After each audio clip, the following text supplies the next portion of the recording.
as we start learning a little Chassidus, Kabbalistic concepts in the teachings of the Alter Rebbe on in the Tanya. We are holding in the book, the second part of the Tanya, Shara Yichud Ve'emunah, the portrait of oneness, of unity, and of faith. The Alter Rebbe is teaching us the aspect of Jewish faith. What is the concept of Munah? What is the concept of Jewish faith? In the way we should understand the concept of Jewish faith. So since today is Mother's Day, I'll start off with a Mother's Day joke. Maybe you all heard this joke. Today it is told a joke about a young daughter comes to her mother and says, "Where do we come from?" So she says, "We come from Adam and Eve. The Bible tells us that Adam and Eve, God created Adam, then he created Eve, and they came together and they had children." Said, "Wow, that's a fascinating story. Unbelievable." So then she goes to her daddy and she asks, "Dad, where did we come from?" He said, "Oh, millions of years ago, there were only apes in the world. And through evolution and time, apes became people. And that's where we came from." So she goes back to her mother. Says, "Mom, I don't understand. You told me we came from Adam and Eve. And Dad told me we came from apes." She said, "Oh, Dad was talking about his side of the family. I'm talking about my side of the family."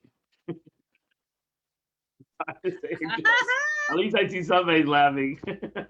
That's funny. Thank you, Rabbi. That was very funny. Happy Mother's Day, Karen. Hi, Masha. So, back to the Tanya, to the joke. So, the Alter Rebbe, he says, he started off in the second chapter of Tanya, that this is the answer to all those who have this warped understanding in the creation of the world, and the misunderstanding in thinking that the world was created from something to something. The basically evolution, everything had to come from something. And therefore, it's the whole world is the concept of evolution of time.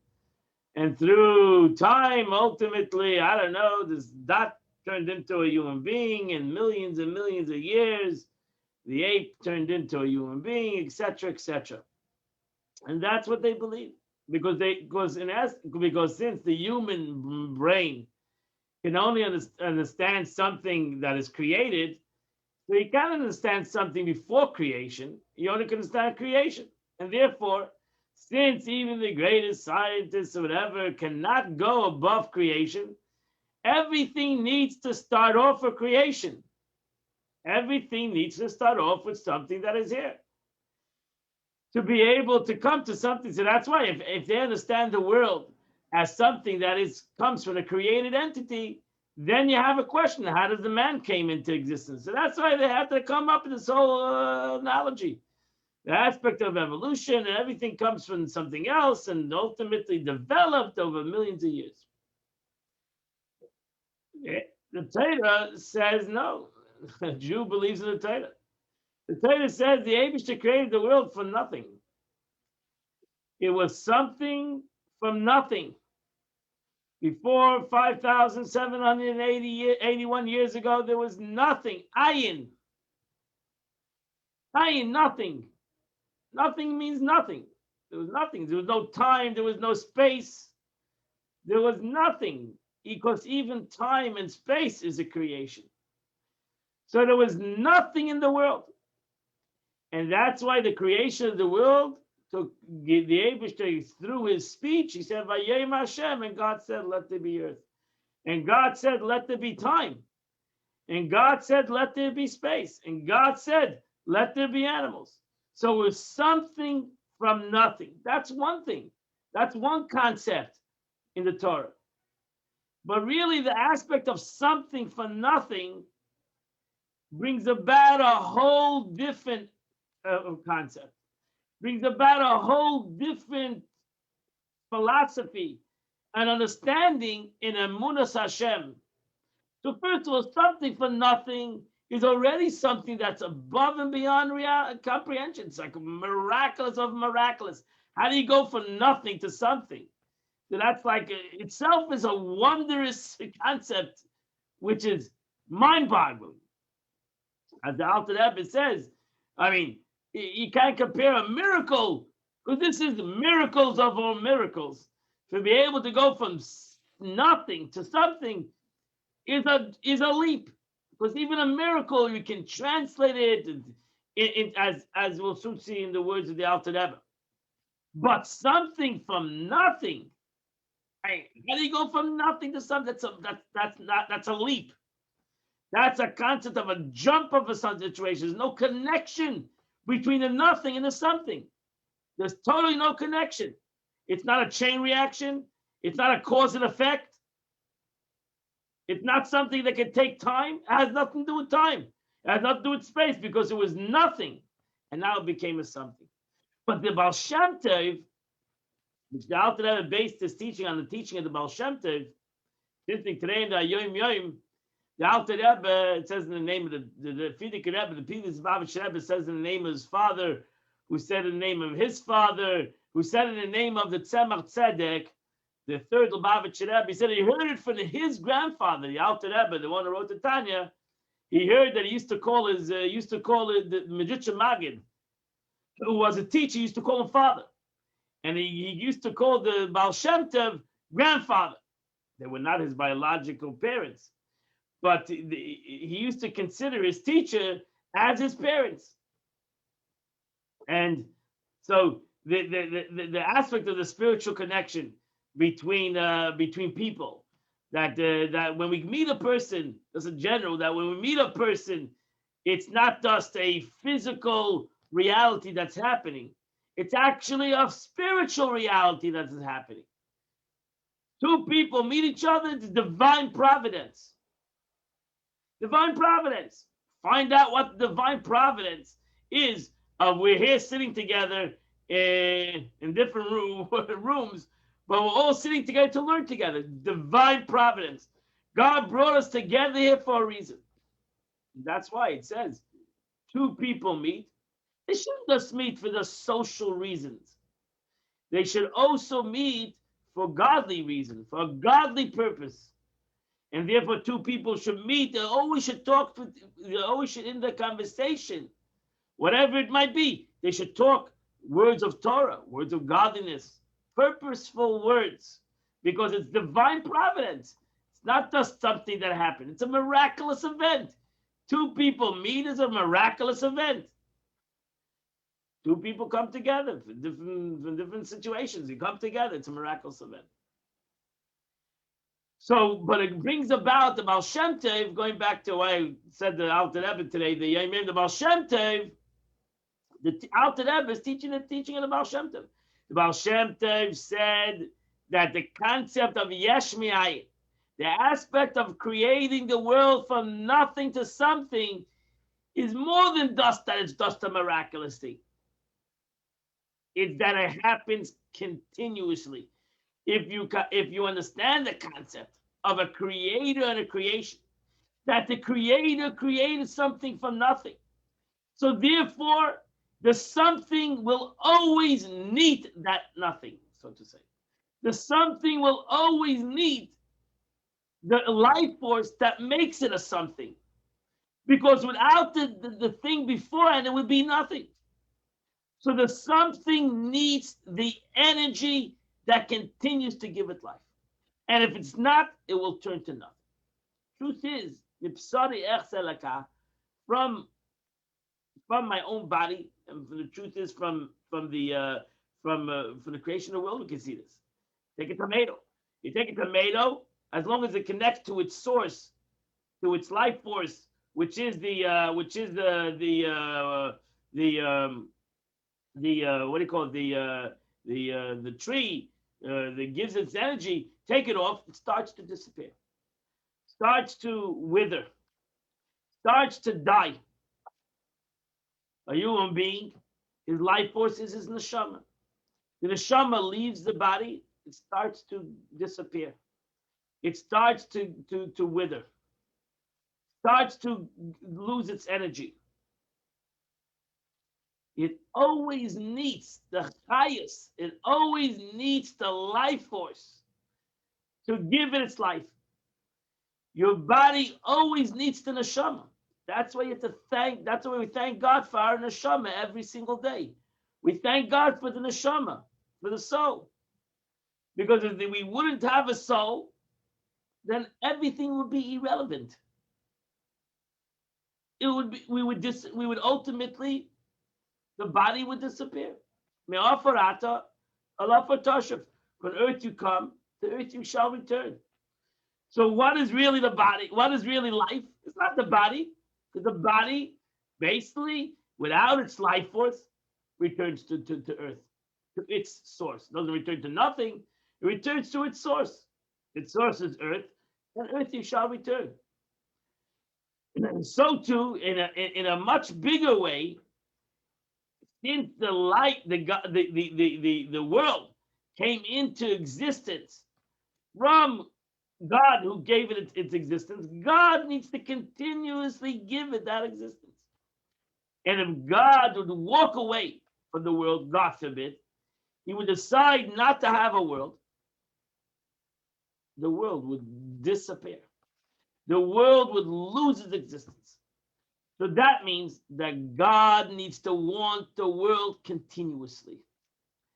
Continuously, every minute. The expression of the Baal Shem Tov, HaMachadesh, he renews the world every moment.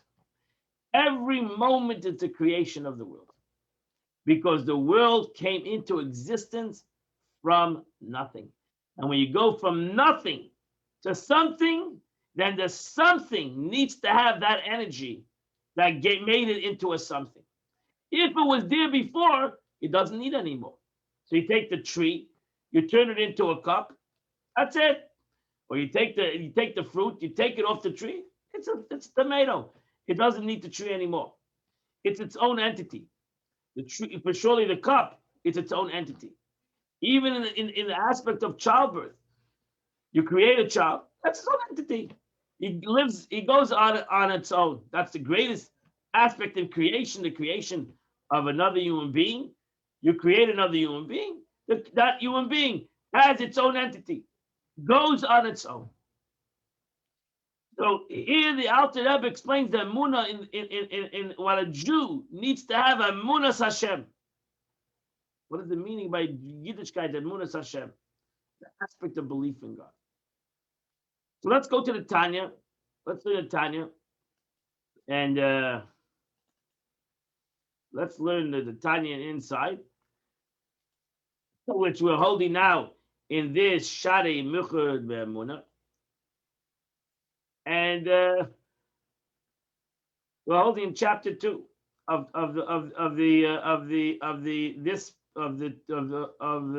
portal of oneness and faith.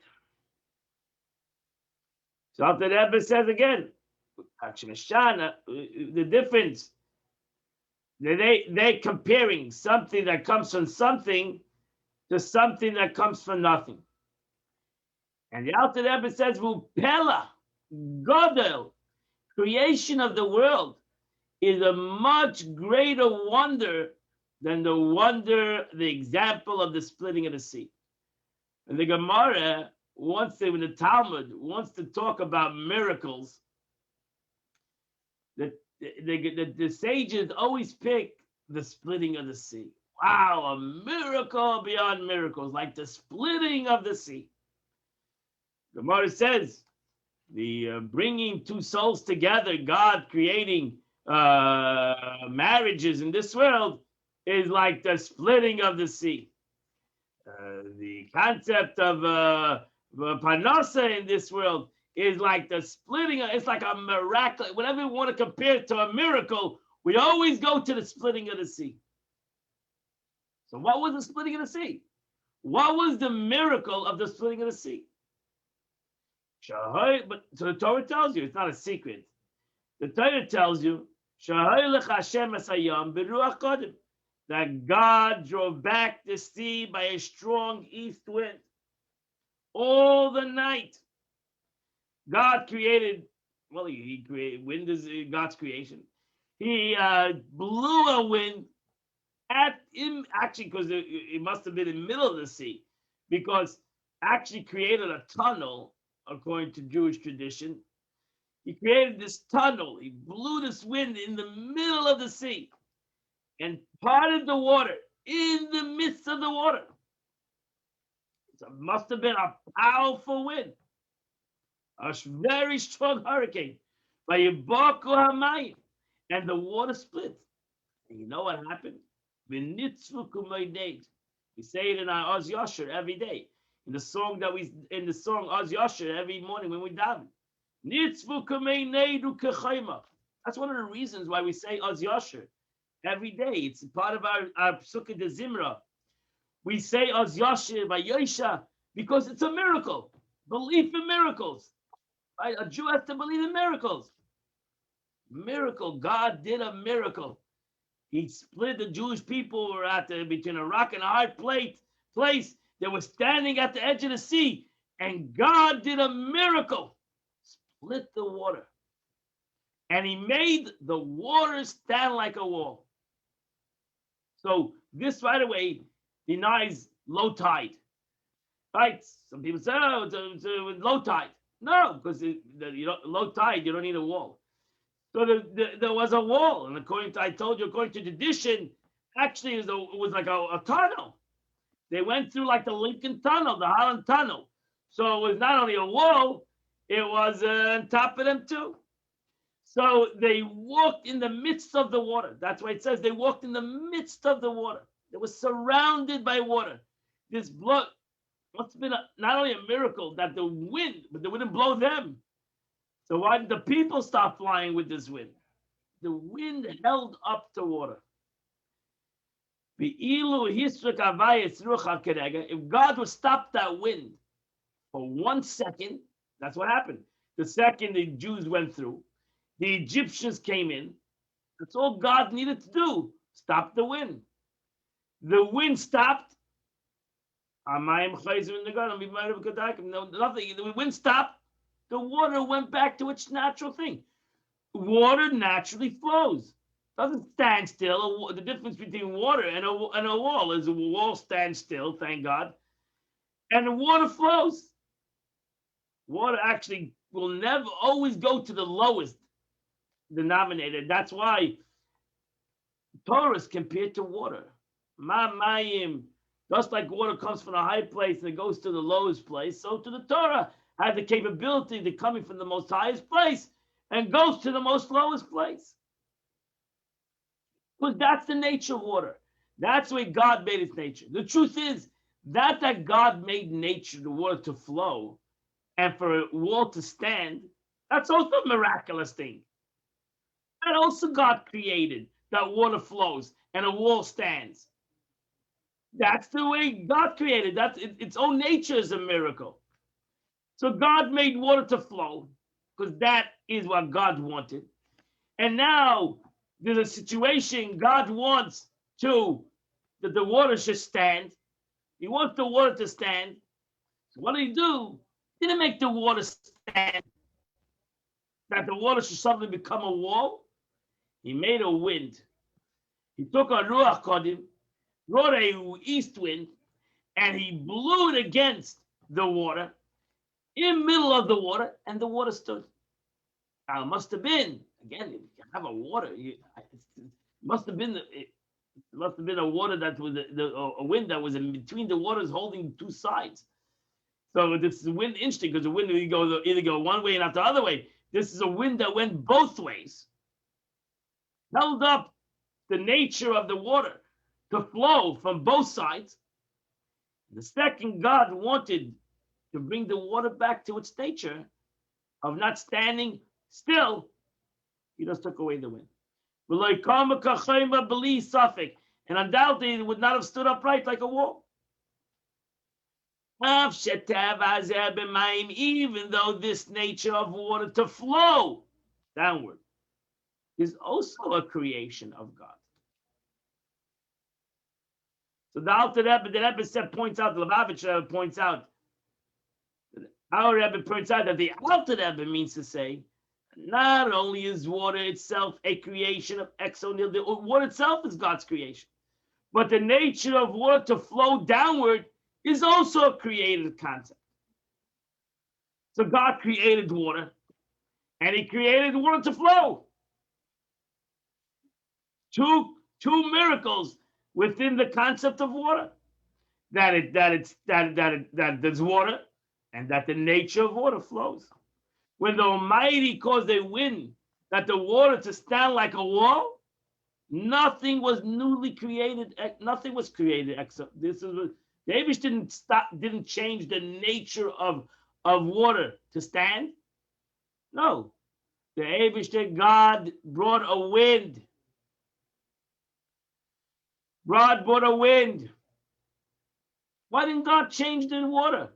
No, He didn't change nature in per se.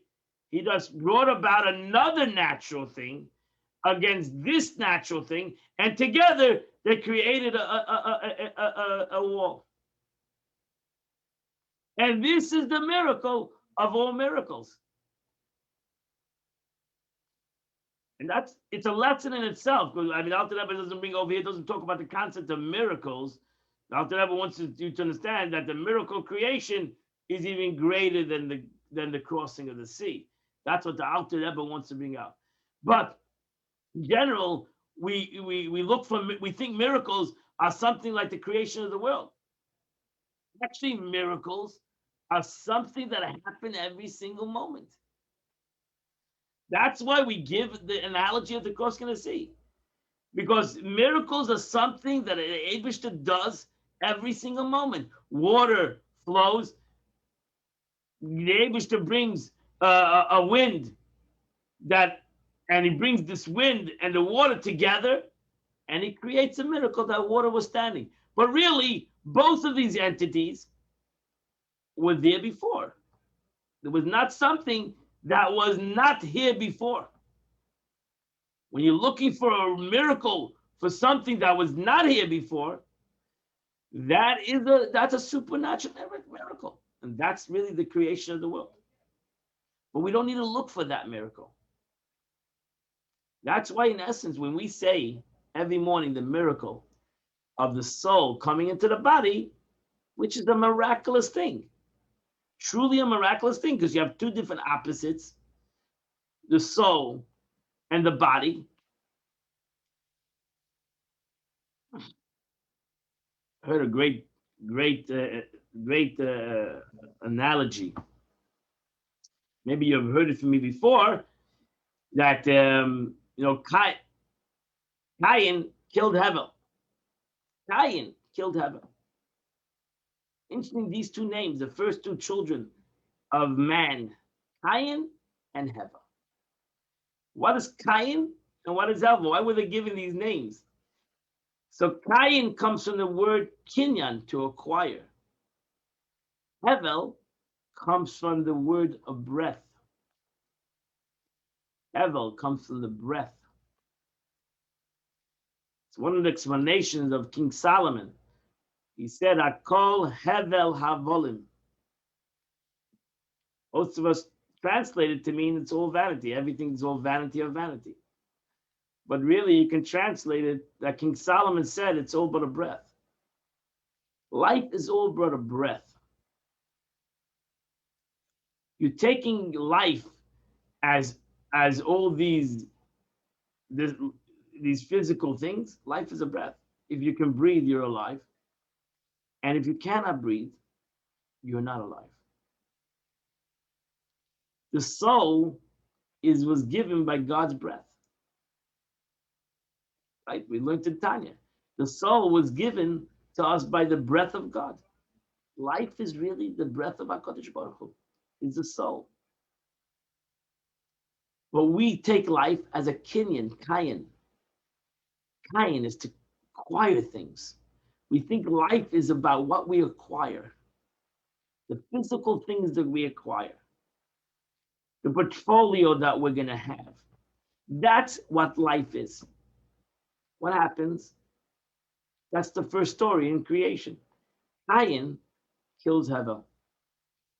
Cain, we get so involved in the acquirements of life, it kills the breath of life. It kills really the purpose and the true meaning of what life's all about. Life is but about your breath. It's about the breath of God. It's about your neshama, which in comparison to the body is but a spirit, a hevel. It's like a breath. So here the Torah tells us, here, the aspect of the true miracle is that what we say every morning. I'm saying say that the Kriyas Yamsuf is that God takes a soul, hevel, puts it into the kayan, puts it into the body, who's all about acquiring.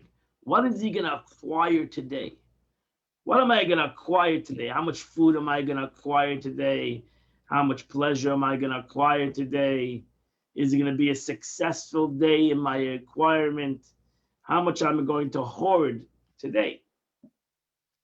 While the spirit, the neshama, is about spiritual acquirements.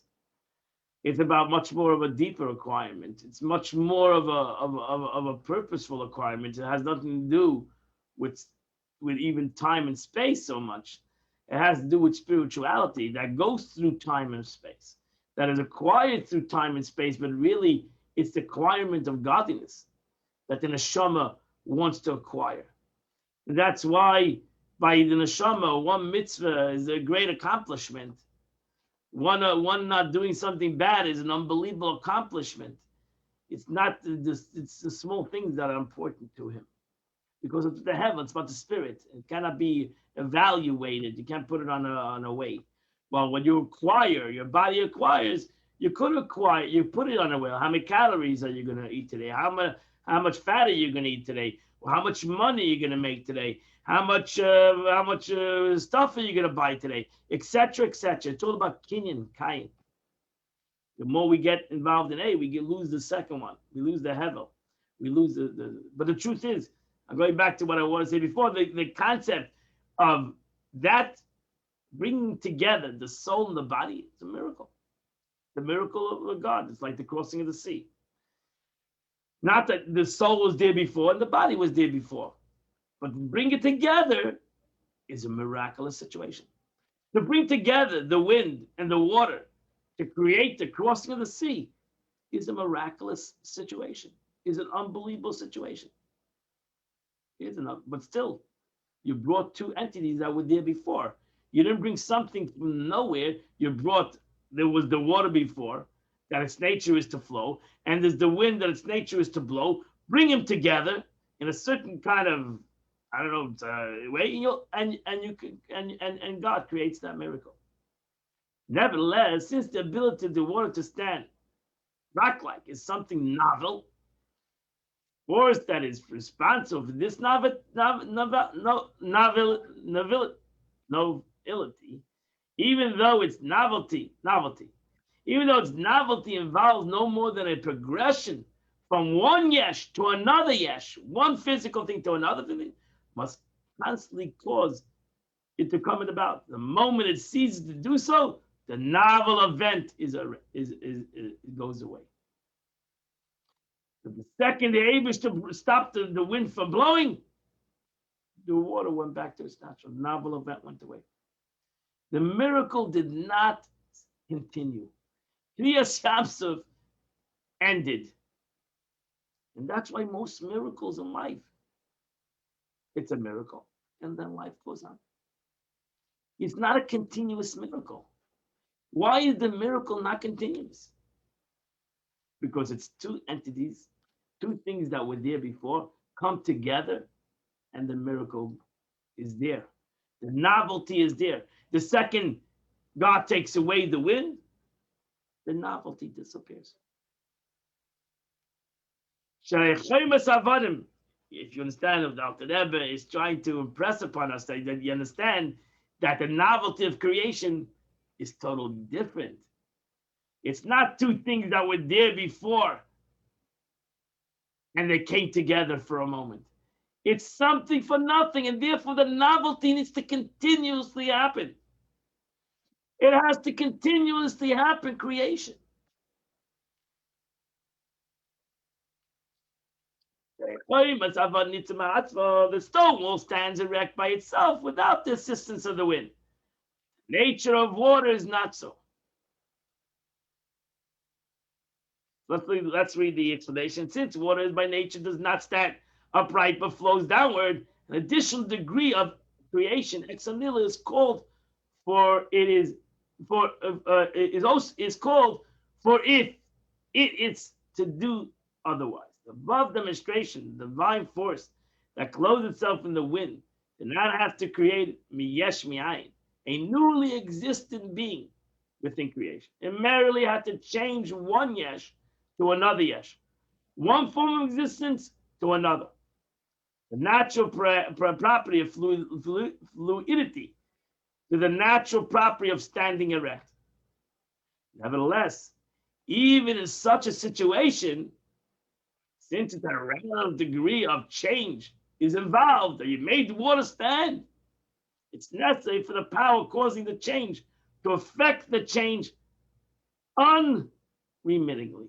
Since surely that the Alter Rebbe so concludes, with regard to the creation of the world, which comes into being absolutely excellent, something for nothing. The activating force of Creator must continuously be present in the created universe, providing its life force and existence. Indeed, were it not constantly present, the universe would revert to absolutely nothingness. We're getting a class in Emunah Hashem, my friends. And what is Emunah in the Eibishter? Very, very important. And that's why the Alter Rebbe wrote 12 chapters on this, because it's important to understand the Emunah in the Eibishter, Emunah in God, faith in God. Faith in God is that God is creating the world right now. He has created the world this second. How much more so is the creation of something out of nothing? Which transcends the nature. The Heflo Pella, and it's far more miraculous than the splitting of the sea. So if you're so inspired by the splitting of the sea as a miracle, then you should be more inspired, and it should be more awe and inspiring and it's affecting your being, the creation of the world.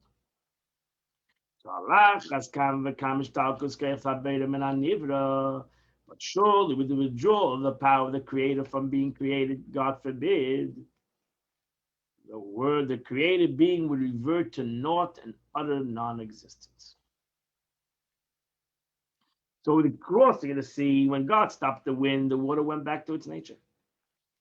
If God would stop wanting the world, creating the world, when I say wanting the world, because wanting is creating the world, when God stops the wanting, which stops the creating of the world will go back to nothing, to the way it was before creation. Rather, the activating force of the creator must continuously be present in the thing being created to give it its life and ongoing existence. So what is this creative force? What is the creative force of creation? The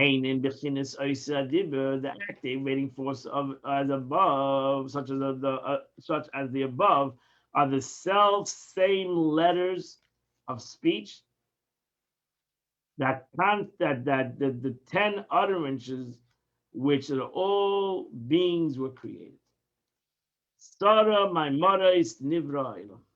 The 10 utterances that God created the world, means speech, and they are the 22 letters of the Hebrew alphabet.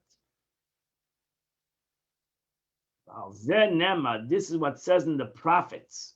It says, Va'ata. I want to underline that word, Va'ata. Va'ata. Vav, Aleph, Taf, Hey. Va'ata. Take away the ve, because really ve is and. Ve'ata, and you. Really, the word over here is ata, you, and you. Ve'ata, you, means God. So that's what the prophet is saying. Va'ata, and you, mechaya es kulav. And you, I'll underline that word. I want you to remember, I'm going to come back to it.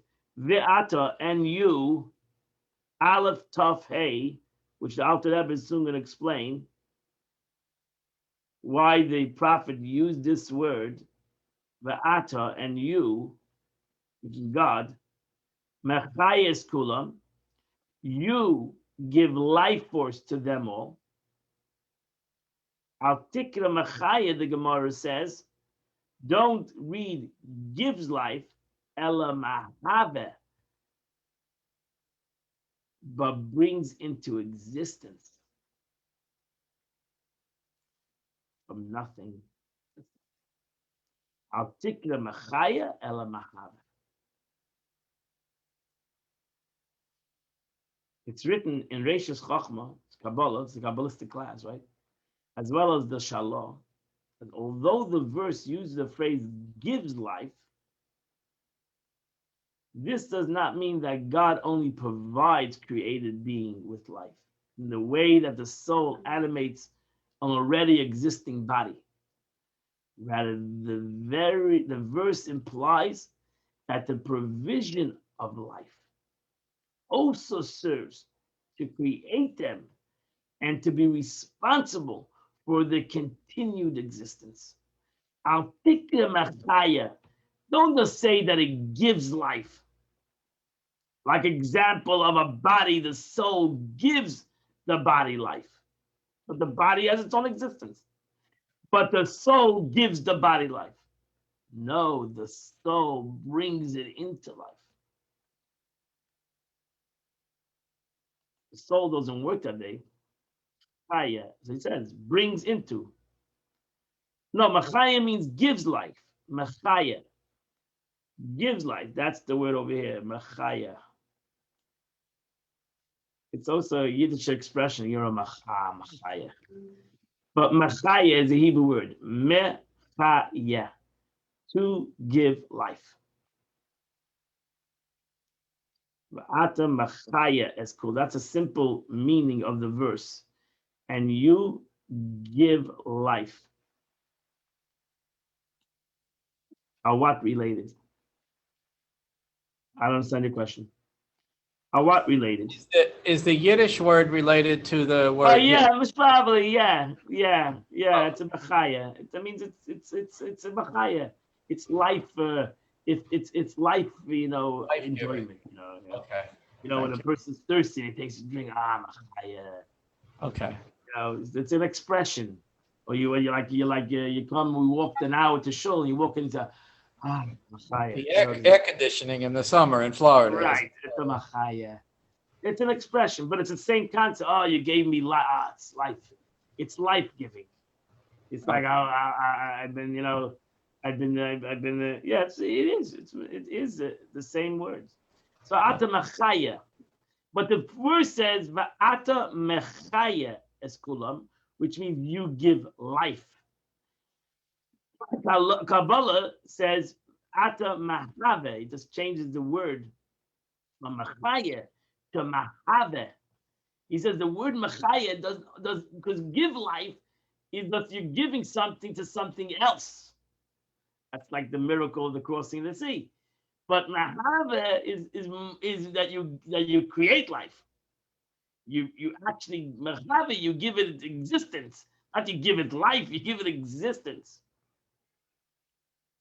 So it's a whole different concept. Something like that. So again, you have to if the world existed without God, but God gives it life. God gives it life. That's the way. Some people can have that understanding. There's a world. God gives it a life. No, God gives it existence. And how does God give it existence? I want to go back to Va'ata. Va'ata, or you can go right over here. You can underline the Ata. Ve'ata, Hein Isis, Aleph, Ataf. So you take the first two words, first two letters in the word Ata. It's Aleph, Taf, the first letter in the Hebrew alphabet, and the last letter in the Hebrew alphabet. Ve'ata, through the first to the last letter of the Hebrew alphabet, that's the way you give life. And what's the hey? What's the last letter? Hey. The hey. What is the hey? I told you what the aleph and tuf is. What is the hey? He hey mitzvah sapeh. It alludes to the 5 organs of the way you take these words.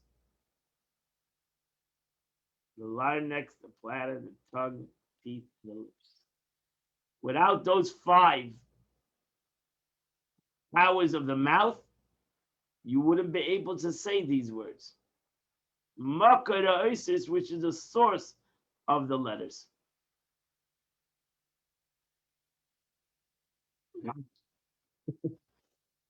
So here, the Alter Rebbe says, look, that's the meaning of the verse. The meaning of the verse is you, Va'ata, you give existence to everything. And how do you give existence? Through the letters of the Torah. And not only through the letters of the Torah, but through the way the letters are spoken. Through the way the letters are spoken. Because the letters can be there, but if I don't have my mouth, and I don't have all the 5 different capacities in my mouth, it will be very difficult for me to say these letters. That's why some of us have a problem in saying certain letters. It's because we have again, I'm not a speech therapist. Maybe somebody over here is a speech therapist, can give us the exact therapy of different aspects within my mouth. But if I have all my mouth capabilities, I could say all these letters. And I can not only say all these letters, I can make words.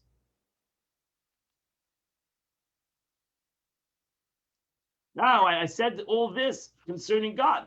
Well, God has a mouth, he has a palate, he has teeth. What is the meaning of this? What is the meaning that God, although he has no body likeness, God is God. What do you mean? God created the world through the 22 letters and his mouth. He has a mouth. He has 5 mitzvah sapeh. Okay, this is for me. Go to the verse. The verse says it. I'm not telling you something the verse doesn't say. Vayidaber Hashem, and God spoke. Vayomer Hashem, and God said. So God spoke. God said. Just like we speak, we say. The Gemara says, God talks the way a human being talks, so to say. The Torah talks in the language of man. This is the revelation of the 22 letters of the word of the 22 letters in the Hebrew alphabet. Again, the 22 letters in the Hebrew alphabet, from Aleph till Tuf, are not simple letters. They're not the A, B, C, D. These letters have a life on its own. These letters have very deep meanings, have very deep powers, and they're godly letters. Lashon Kodesh, they're godly letters. And they have the power of creation. They have the power within it. If we only knew the meanings of the letters. And then you have not only the meanings of the letters, but then you have the way the letters come together.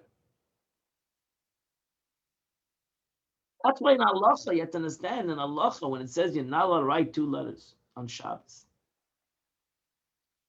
creating something.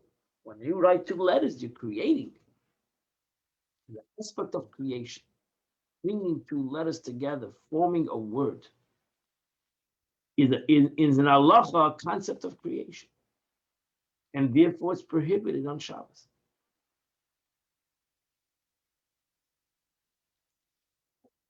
Now in halacha, you're not allowed any two letters, whether they're English or one letter either. But in the halacha, in the way Torah talk about Hebrew letters, Aleph and Beis. Aleph and Beis comes together, creates a word. Av, Father, Uba, come, creating words, creating realities in the world through the bringing together of these letters. That's why it's called in Kabbalah, bringing letters together is bringing a bottom, you're building homes. What kind of home are you building? Building a home for HaKadosh Baruch Hu through these letters. That's what you'll see throughout the teachings of Chassidut. The importance of saying the Hebrew words. That there's an importance of it within itself. That when you pray, say as much of the prayer in Hebrew.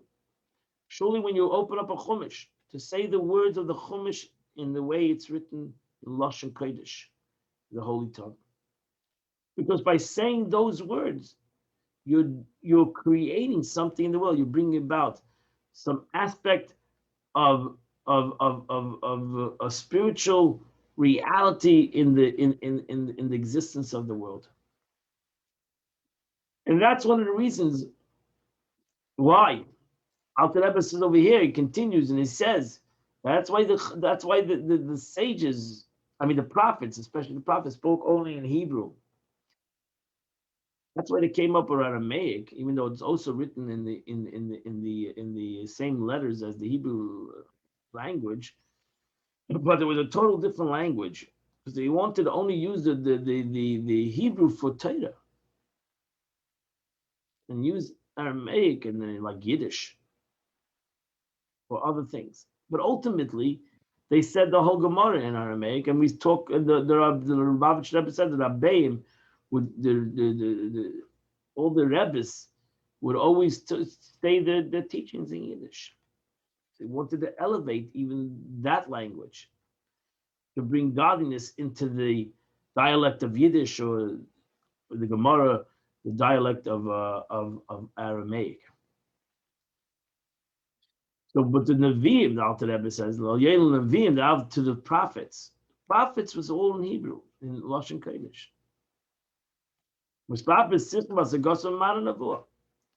And it was a closed in the intellectual comprehension, which was found in the prophetic vision. So they only had secrets. And the prophecy was in the Hebrew words. And even if they closed in their thought and speech, as it's written, the Spirit of God spoke within me, and His words were upon my tongue.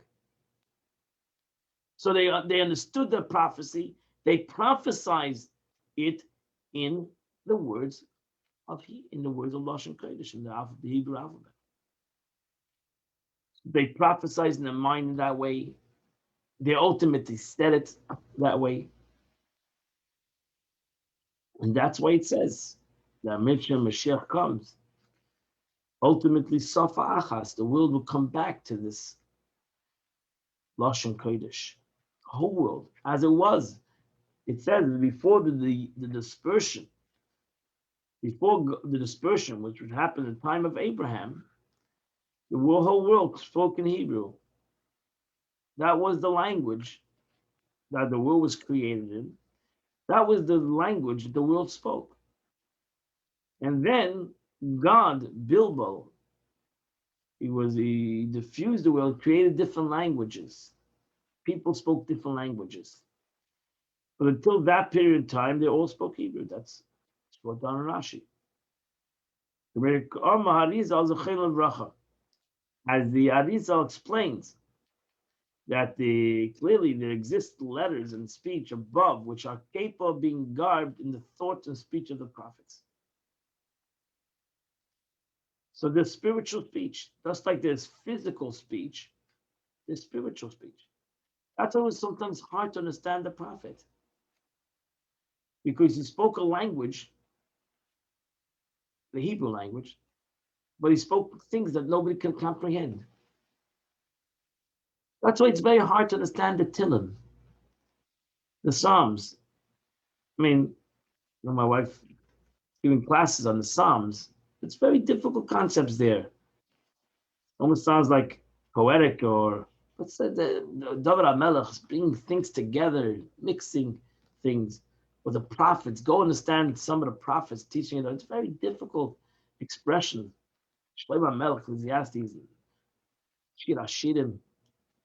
Some very deep Kabbalistic concepts that they wanted to bring out through speech.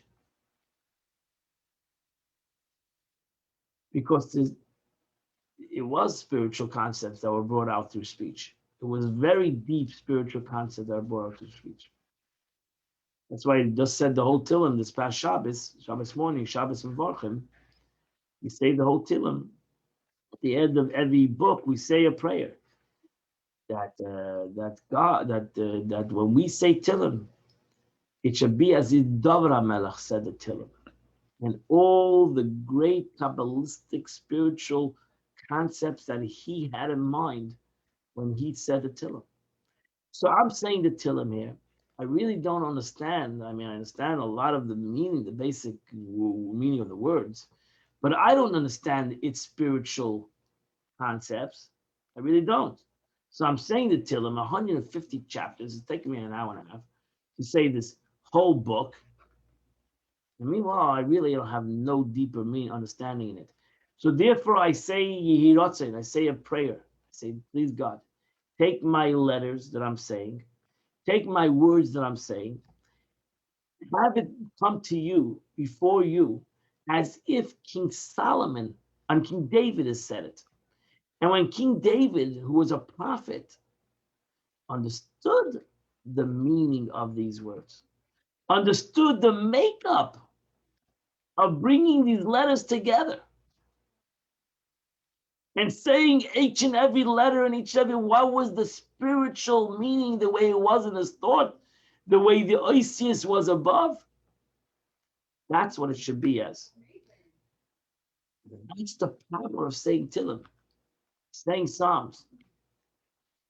The things that Talmud Tzedek said, that if people would realize the power of Tillim, the power of saying these words, these letters, these words, saying it the way David HaMelech wrote it. Power of saying Tillim, how the Tillim has a direct jumps, goes through all boundaries. You would say Tillim a whole day. Because there's nothing more powerful than in the words of Tillim. Even though when you're going to say Tillim, I say Tillim, I don't understand most of these words. So many words I don't understand. I surely don't understand what's the meaning behind all these words and why are they put together in this chapter. And what is the spiritual meaning of these words? But again, they're in these words, just like the words of a Torah. Like my words are like a fire. My words cannot become impure. Power of the words of Torah. Kain zeh yislabo, finish this off. Kain zeh shlapshes ha'ishes bibiruyim. Similar to the investments of the letters in created beings. Kilsiv b'dvar Hashem shamayim nasu. As it says, by the word of God, the heavens were made.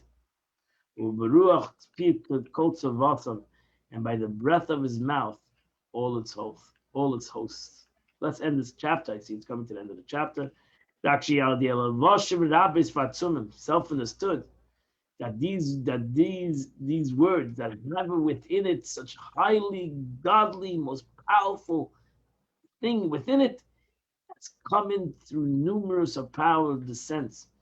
Until these letters reach the corporal world of Asiya, this world of action.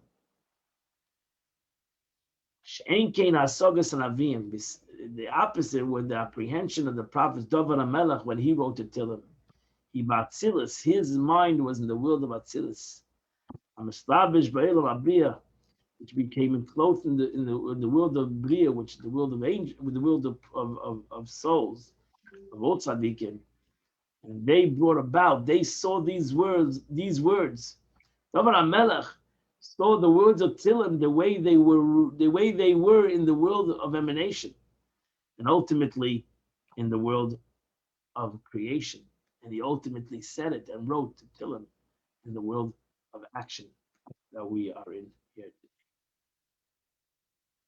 Friends, I completed the second chapter of the Shai Yichud B'Emunah, and I wish you all a wonderful, beautiful day, and we'll continue in Rich next week, the third chapter of this. Have a wonderful and beautiful, happy day. Come to us every morning at 8 o'clock and learn Chitas of a day, which is the Tanya today, and it gives you a whole different meaning to